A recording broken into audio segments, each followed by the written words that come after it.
Then we roll into Kavora's favorite of the classic Doctors, the Fifth Doctor. And once again, I mean, Davison was kind of there. Davison's kind of, I suppose, the Matt Smith of kind of classic Who, in that he was there when the show got really big.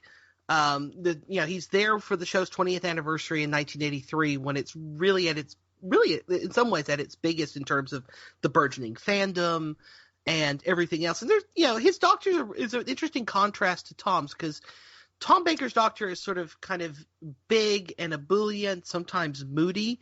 There's a very kind of reserved, very, dare I say it, very English quality to Davison's Doctor. Not just because he's basically wearing a cricket outfit.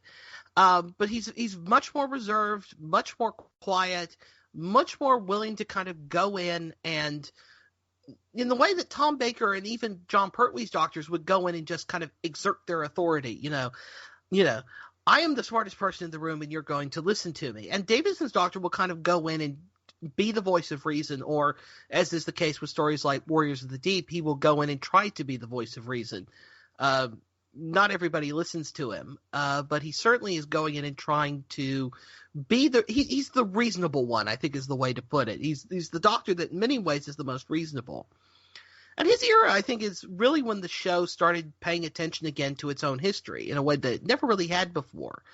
There's a long time when there's no Cybermen stories, for example, between 74 and 82. So that's an 8-year period, 7-8 years. There's no Cybermen stories, and then they come back in Earthshock, which is, really, I mean, if you want to watch a classic Cybermen story, that's the one to kind of watch, because it's just them really at their best. It's kind of a menace and a threat and a physical presence as well, thanks to some wonderful costume work.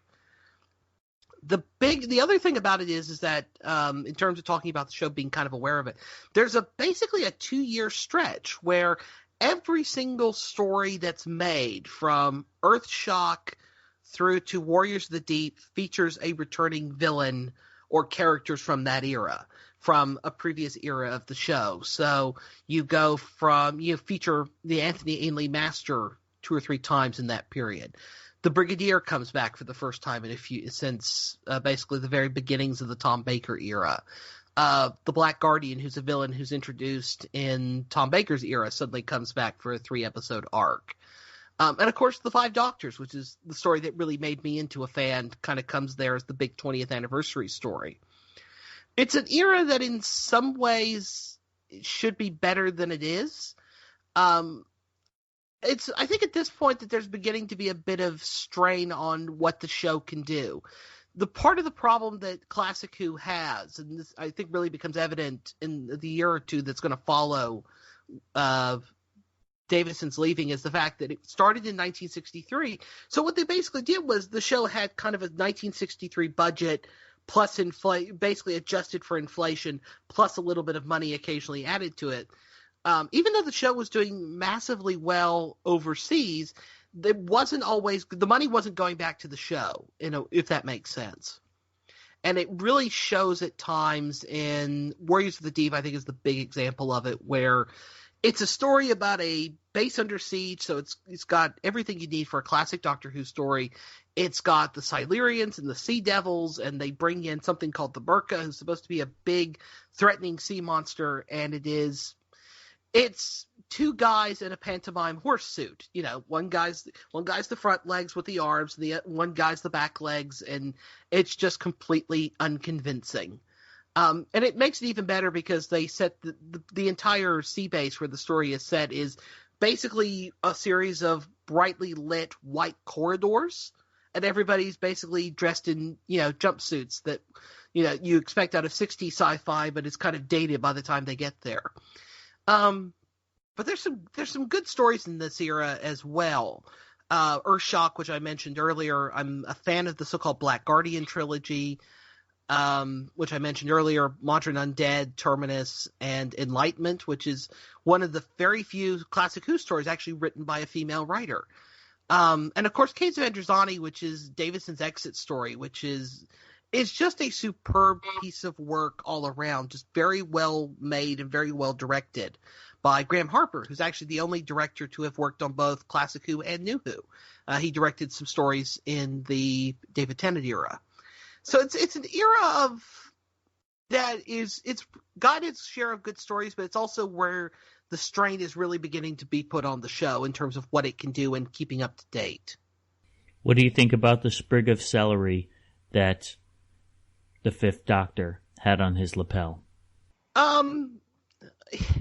It's a decorative vegetable, as David Tennant's Doctor puts it, I think, in Time Crash. It's one of those things that, the Doctor has always been kind of an eccentric character, going back to how Patrick Troughton played him, but also to an extent how Hartnell played him.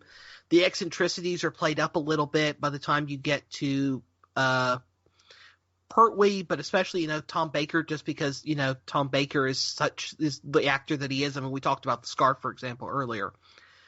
It's really when John Nathan Turner takes over, and I think they start pushing forward that kind of eccentricness. Maybe with the idea that it would appeal more to the American market, because I think if you're watching Doctor Who in the early 80s, you're also going to enjoy things like Monty Python, for example, which is very kind of offbeat.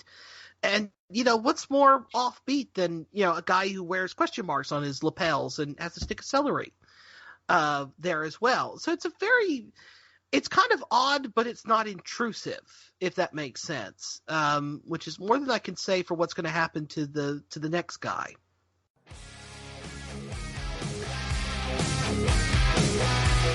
Thanks for listening.